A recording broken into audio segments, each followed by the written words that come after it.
is the Kent Eagle Ridge gravel road bike, and behind it is a $3,800 specialized Diverge carbon comp. I'm going to see if a $200 Walmart bike is as good as a $3,800 bike shop quality carbon fiber bike. Well, I think we know the answer to that. But I do want to find out if this thing can be a reasonably functional bike for the beginner cyclist.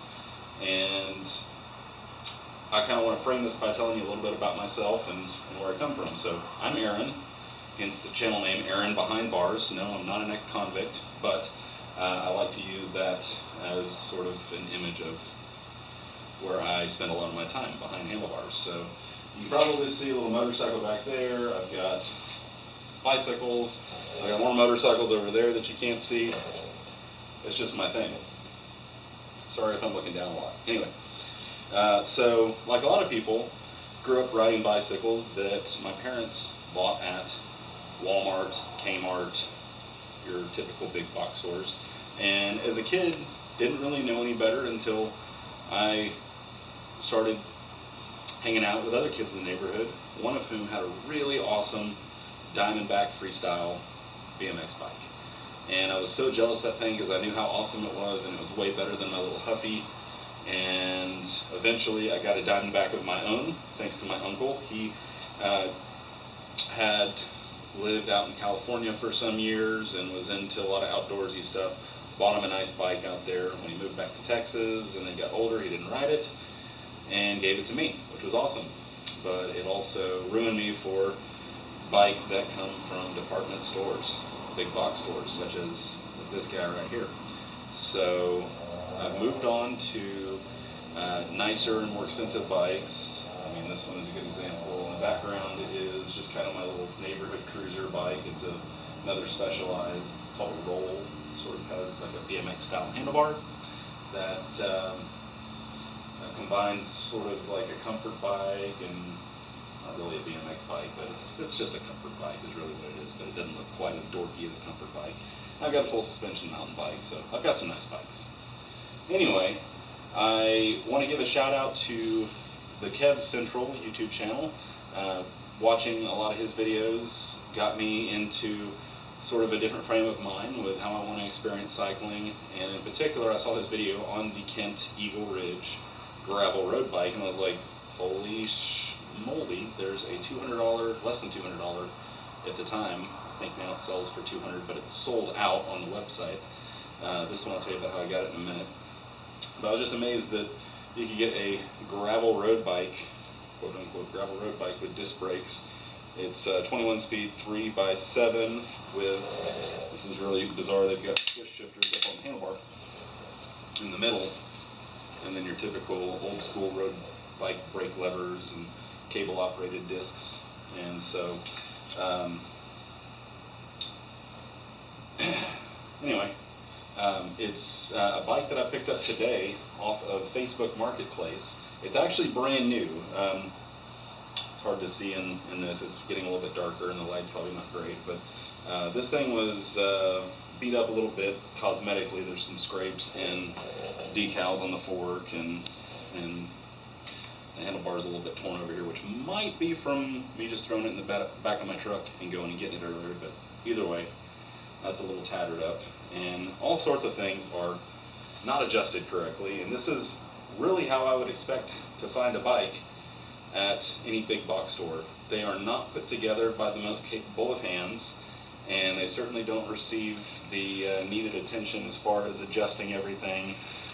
So I know that the bottom bracket's a little bit loose on that. There's just a little bit of play in that. The wheels, especially the front wheels, horribly out of true.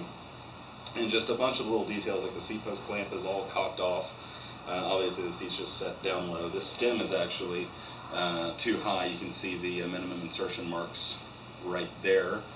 And front brake lever is loose. These brake levers also have little releases on them that are designed for when you use rim brakes.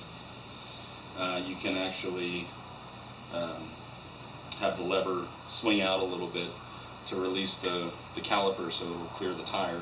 Not really needed on a disc brake since the rotor is a constant thickness and it just drops right out. But really, really bizarre bikes, the way they put this thing together. As I mentioned, it's got twist shifters up here, and with the drop bar, you can't go around that curve with a twist shifter, so you actually have to go off this way, and this handlebar is actually split in two pieces and kind of clamped together.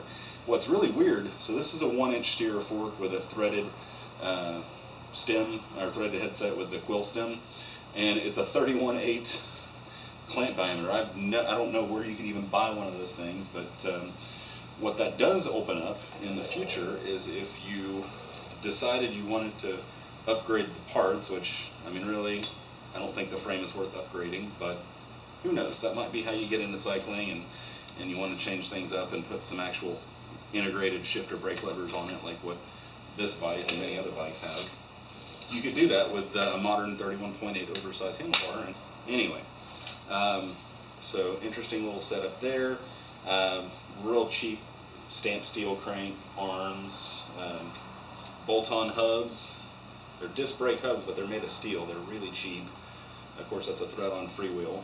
And brake channels on the rims. So these are rim brake capable rims. I thought it would be kind of funny if you found a way to mount maybe some of the brake interrupter levers, like what a cyclocross bike or whatever used to have back in the day, and put a set of caliper brakes and have the disc brake calipers just to be goofy, but probably won't do that. Anyway, I'm getting a little bit sidetracked. I thought I was trying to be organized with my note cards, and I got stuck on the Quirks and Features section. Anyway, so a lot of issues with this bike. So what are my plans for this thing? So the next video, I'm going to actually take this thing out for a ride and see what it's like, basically as you would buy the bike straight from Walmart. And other than airing the tires up, I'll adjust the seat. I may lower the stem just because I don't like riding stems that far beyond the minimum insertion. But basically, I want to see what it's like without doing any adjustments to the derailleurs or anything like that. Just see how bad it is. And then, after I do that, I'm going to bring it home, pull it apart, check out, make sure it's got grease in the bottom bracket, headset, hubs, all that good stuff, true the wheels, and really get this thing set up the way it should be, and compare, see how much improved it is.